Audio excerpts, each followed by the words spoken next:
అనకాపల్లి జిల్లా రావికామతం మండలం కొత్తకోట పంచాయతీ పరిధిలో అంబేద్కర్ కాలనీలో మంచినీటి సమస్య పరిష్కారం చేయాలని కోరుతూ కాలి బిందెలతో భిక్షటన మరియు ర్యాలీ ధర్నా చేయడం జరిగింది.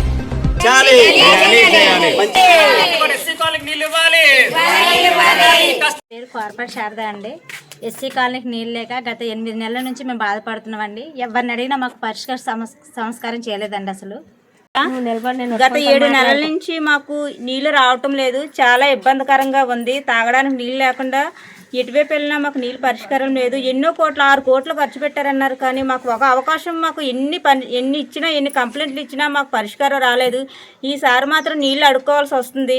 ఈ స్పందన చూసి మాకు వెంటనే స్పందన ఇస్తారని ప్రభుత్వాన్ని, సీఎం గారిని మరీ కోరుచున్నాము.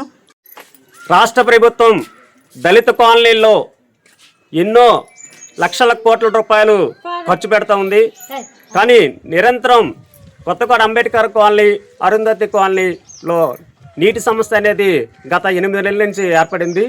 ఈ ఎండాకాలం ఎద్దడు రాగానే చెరువు పనికి వెళ్ళి వచ్చి ఆడవాళ్ళందరూ కూడా నీటి కోసం చాలా ఇబ్బందికి గురవుతున్నారు.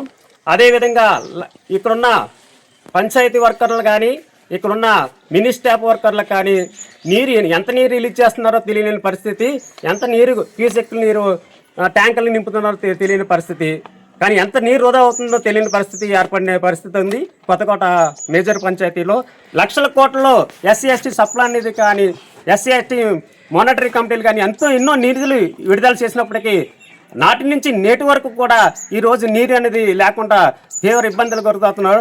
చెరువు పనికి వెళ్ళిన ఆడవాళ్ళు కూడా ఎంతో ఇబ్బంది పడి గురవుతున్నారు. కాబట్టి ఈరోజు మనం కుల వ్యతిరేక పోరాట సంఘం ద్వారా శాశ్వత పరిష్కారం, నీటి ఎద్దడి శాశ్వత పరిష్కారం చేయాలని చెప్పేసి కుల వ్యతిరేక పోరాట సంఘంగా డిమాండ్ చేస్తున్నామని చెప్పి